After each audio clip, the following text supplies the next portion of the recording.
What's up, Internet? My name is Michael Cook, this is Blue Giant Media, and we're here to connect through gaming. Today we're going to take a look at The Seventh Continent. This is a game by Bruno Sauter and Ludovic Roudy, published by Serious Pulp. It is an exploration-type game, so we're going to go ahead and take a quick look at basic overall flow of the game, some rule set. We won't be spoiling anything. We're only going to show like the first card or two that you might see out of hundreds in the Voracious Goddess, the very first curse. So let's go ahead and get a quick overview of the rules. We'll come back and I'll let you know what I like, what I don't like, and who may or may not like The Seventh Continent.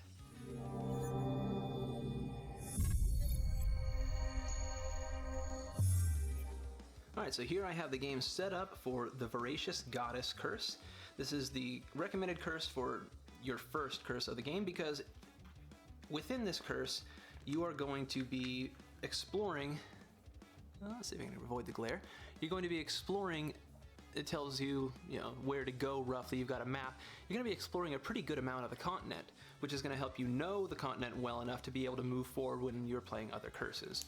So you'll have your satchel and journal, which is going to show you how many items you can have, how many cards you can have in hand based off of the number of players, 1, 2, 3, or 4. This pocket watch is for the Path of Repentance. Don't worry, that's not a spoiler, but you can just go ahead and use that. If you choose to play with the Path of Repentance, that's all you really need to do is grab that right there. And you can have this card, which is a 7/7/7 if you want to play easy, and there's also a 6/5/0 if you want to play hard mode. I won't tell you what they do, but those are something that you'll read about at the beginning of the game when you're setting the game up for yourself. So you start here on card number 10, and essentially what you're going to be doing is exploring around, doing all kinds of different things with the attempt to lift this curse because you have suddenly awoken back on this continent that you once explored, and you know that you're cursed and you've got to find some way to lift that curse. So you're going to be moving around from map tile to map tile. You can see there's different things that you can do. Up here it shows that there's this, let me get the focus, there we go. This has a 1 on it, that's why we have this 1 exploration card. And after we explore, then we'll be able to move to map tile 009. Over here we have the option to kind of, let's see, what does it call that action? And over here it tells you what every action is named. Let's see where that one is. Not that it matters too much. It's to go see or investigate. So you can go see, and this right here is going to be your cost. So it's going to cost 1 card in effort, and you're going to need 0 successes. So you don't necessarily have to get a success, you're just doing that to scout things out. I'll go ahead and say that I want to look this way. So you have to choose, whenever you're doing an action, you have to choose who the primary active player is in case the card has you do something to the active player. You can't just choose that afterwards based off of what is most beneficial.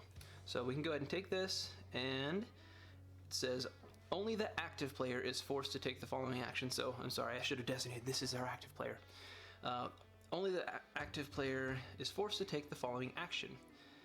They must either do this test or this test if they have more than 1 red card, which the red cards are things like being hurt or tired or scared or different things like that. They're called states. The symbol right here, if it's outlined in red, means that it is, means that it is a mandatory card. Why isn't it not focused? There we go. It means that it is a mandatory action. So that means it must be taken, and this says that it is forced to be taken by the active player.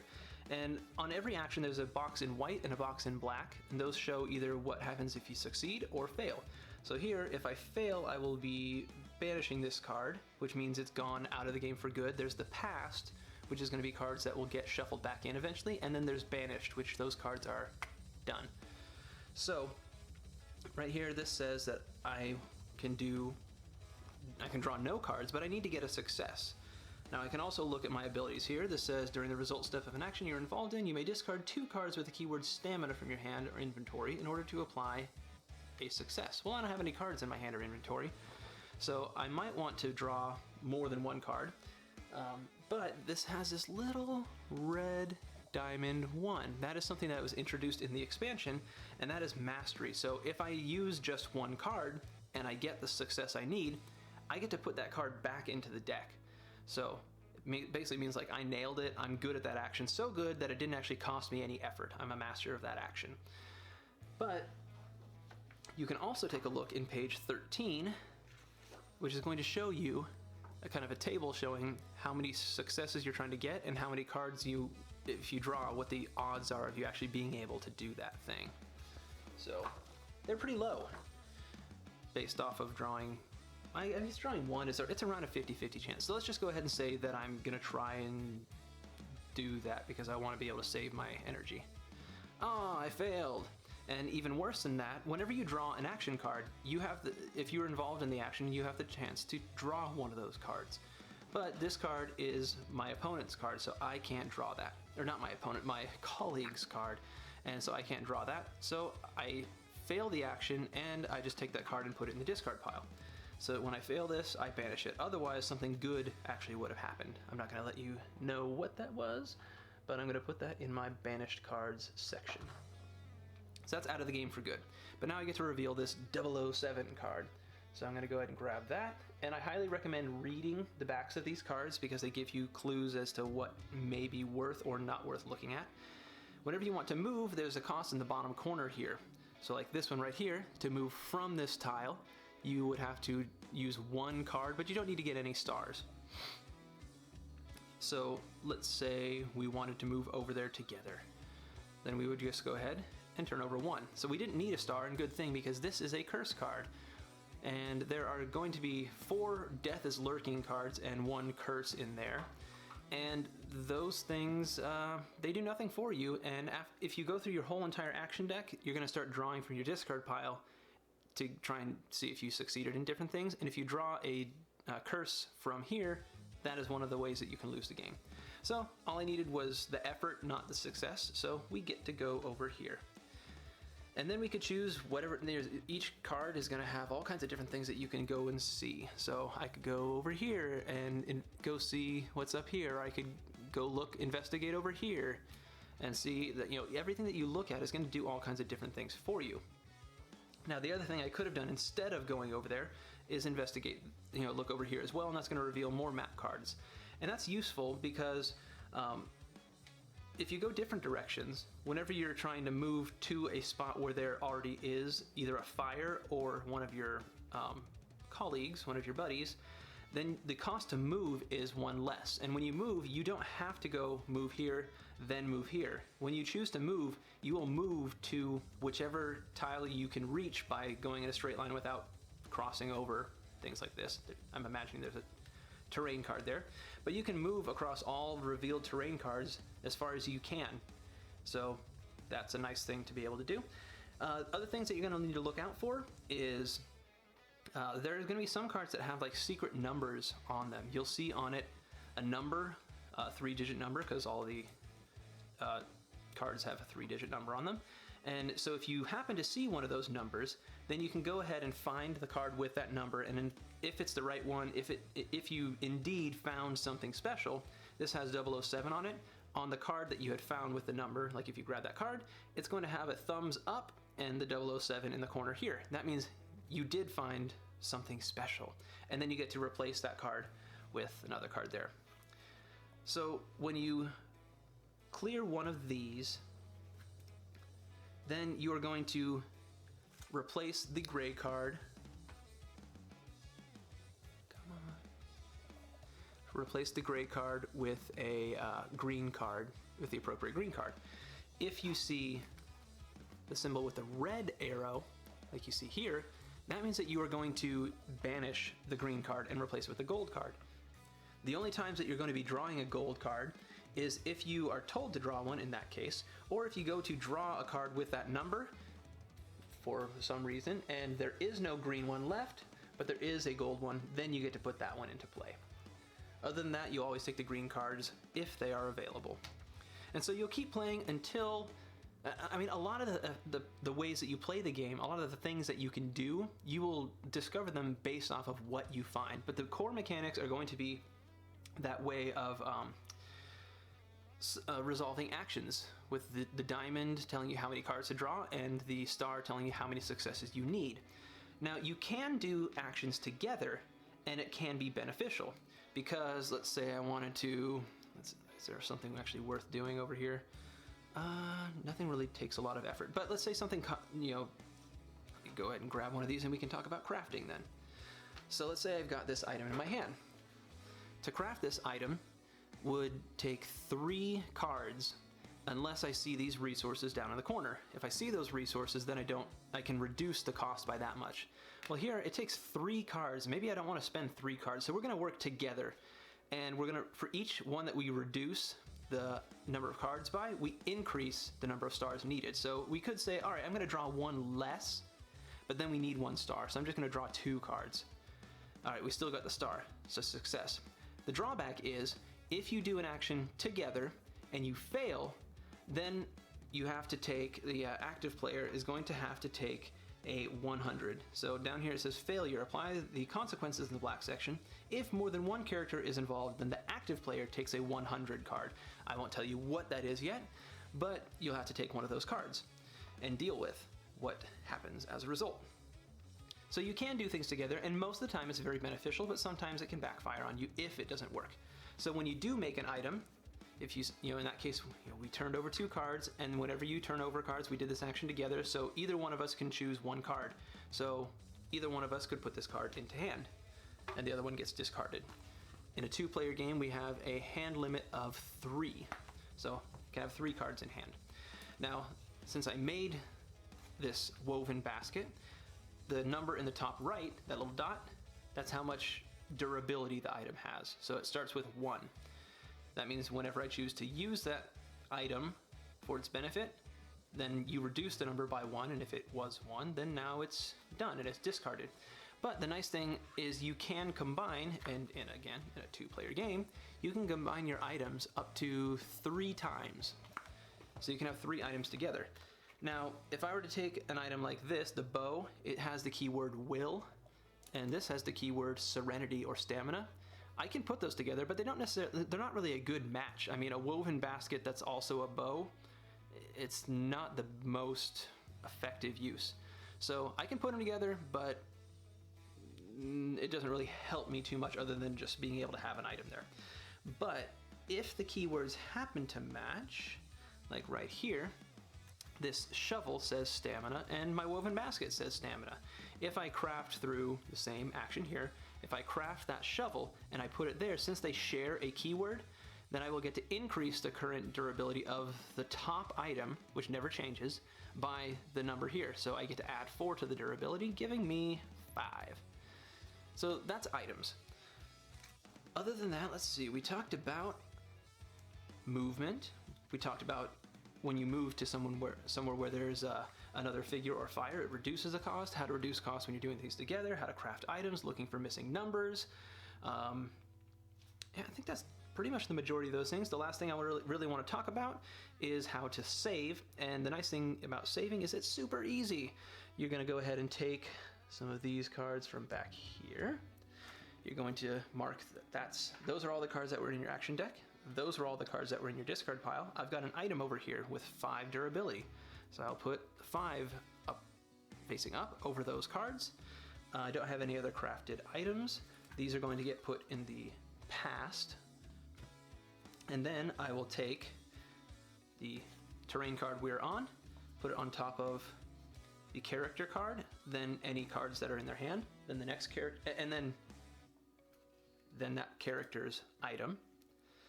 Then to the next character, the cards in their hand, which we can keep it face down, and then any of their items. And then we go ahead and take these and we stack that in the box. And when we're ready to come back, all we have to do is go boom, boom, set that out. All right, that was a 5, put a 5 on there, take this, all right, that was in his hand. There were no more items. All right, that's the discard pile. There we go. That's my action deck.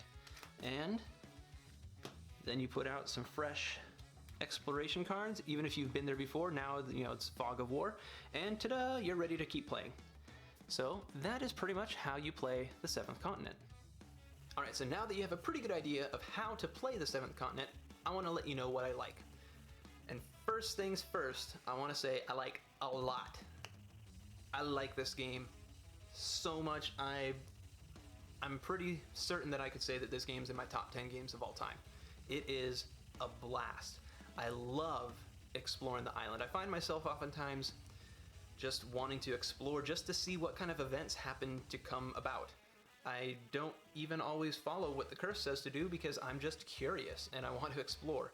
I really, really enjoy the kind of tug of war with, okay, I need to load up on some food before I go out there because I don't know when the next time is that I'm going to find some food. Really thematic, immersive, deep feeling of being in this situation and trying to find a way to survive. A lot of it is really thematic, and I don't know, I really enjoy the game. And there's times, ultimately, I don't like a lot of deterministic things, but this game has a lot of ways to kind of work with that luck factor of whether you're going to succeed, get enough stars to do different things. And honestly, just the exploration factor of it and the puzzle solving aspect of it just so far overshadows that deterministic element that I don't even really notice it. I love cooperative games. I like how quick it is to set up and tear down after you've gotten the game initially formed. When you can save the game and then pull it out and restart, it's just great. I mean, it can take 5, 6, 7 nights of playing this game to actually beat one of the curses or lose at the very last card, which has happened to me after spending a good dozen hours on a curse. But honestly, it's just so dang fun that I don't even consider it a loss. It was just so much fun, and I keep coming back to that, but it's a phenomenal experience, a lot of fun. I like co-op games. I like this new wave of kind of just adventure type games that are coming out. I like choose your own adventure books. This game was somewhat like tailor-made for me, so I really, really enjoy it. The variety that you have with all the expansions, I feel like it's essential, because going from just the base set, which I had played about a year ago when I got just the base, to now playing with all the expansions in the box, there's so much more variety in what you're going to see. Not that I necessarily saw the same thing over and over before, but now it's just like, there's so much that you can do, and it's friggin' awesome. It's just really, really good. So, minor things that I don't like, I already alluded to, that kind of deterministic, turning over cards to see whether you're going to succeed or not, but you can always decide how hard you want to try for that thing. You can decide whether you want to use these different items to kind of make it easier. You want to use some of your character's powers. Do you want to try and just shy away from that for the moment and then come back when you're ready? I think that there's plenty of other ways to thematically delay going through whatever that is. That is totally fine. Other things that I dislike, the card quality is not there. I do not sleeve games very often. In fact, this is the first game ever out of all of these games that I have ever chosen to buy sleeves to sleeve the game. Never done that before. So, and that's because when I got my first copy of the game over a year ago, I didn't use the sleeves, and the cards, the action deck, got marked up really fast after playing through just the Voracious Goddess and then that one other, I can't remember which other one it was, Crystal Song, I think. One of the other curses, it was already nicked up, so I ended up selling that copy, and when they reopened the Pledge Manager, I ordered another copy for myself because I wanted to get a fresh copy and this time get sleeves. The other thing is, when I did get all my content recently, I had ordered the sleeves that came with it, but it didn't give me enough sleeves, and also those sleeves were too thick. If you sleeved every single card, it did not fit in the box. It just didn't fit.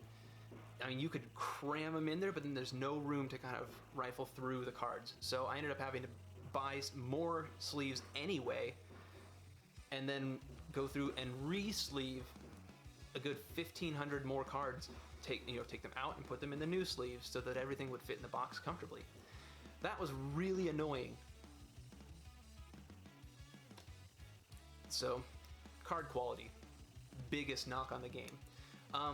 So who's going to like this game? If you like open-ended experiences, if you like solving mysteries and puzzles,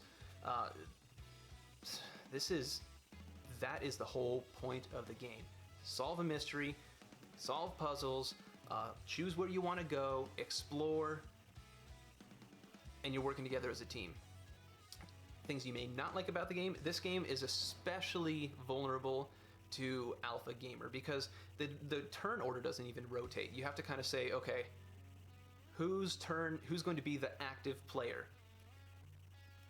That's pretty much the only leeway that you have with getting to say this person gets to make a decision. Other than that, you're pretty much all making a decision together, which really lends itself to one person just saying, I think we should do this. So it's extremely alpha gamer susceptible, which makes it a phenomenal solo game. But if you're not a solo gamer and you do not like dealing with that alpha gamer thing, this is going to be a tough sell for you, even though the game is just so much fun. I think you're missing out, but I also understand if you just don't like having that one person telling everybody what they should do and basically just everyone going along for the ride. It's a fun ride, but if that kind of just eats at you to where you can't focus on the ride, you're too focused on how you're being basically manipulated and just pulled around by the nose, then I can see this ending up being a frustrating thing. Another way it might be frustrating for some people is if some of the mysteries, they're really open-ended. Some of these curses can be open-ended as far as where are you supposed to go to find these clues, and you don't really know. You just have to kind of wander. You have to look at the clues very carefully and try and deduce what might be there, and sometimes it's kind of a loosely related thing, but overall, I think it ties together really well. The other thing that worries me just a touch is I want to say that it's going to have tons of replay value. After I beat all the curses, I'm going to have to basically leave the game to the side for a while so that I forget some of the elements. I could go back now and play through, the Crystal Song, and I won't really remember much because it's been over a year, or about a year since I played it. Voracious Goddess, I'll remember some elements of it. I remember like where it ends. I remember some of the place. I remember the rough path that I'm trying to get to. I don't remember what it is I had to do at that ending, but I remember kind of where it goes. But I'm not entirely sold on the replay value. There's going to be different events, and that's great. But what I have heard whispers of, and I want to see more of, is that there's some kind of like an app where you can upload your own curses, or some kind of a... I know that some people have talked about basically making like a treasure hunt variant where one person basically gives cards as clues or something like that and creates more curses. So if they had some kind of a template for people to kind of make their own curses or treasure hunts or whatever within this map that already exists, I think that'd be great. I just think that it needs it. So if you need a lot of replayability, this sort of by its nature technically doesn't, based off of how good your memory is. So if you want a game that's got more replay value, that might bother you as well. And I think that's about all I can say at this moment, other than if you can find it, get it, because it's really good.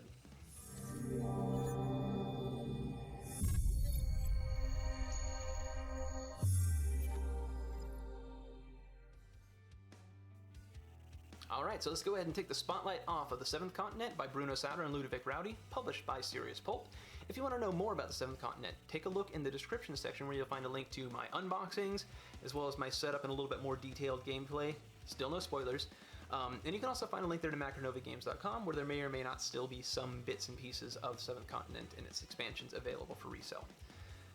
And if you have any feedback for me, please let me know in the comment section below if you've got corrections, questions, your own thoughts. Tell me why I'm wrong. I'd love to connect with you about Seventh Continent or gaming in general. And if you like what you see, please like, share, and subscribe. And as always, have a wonderful day.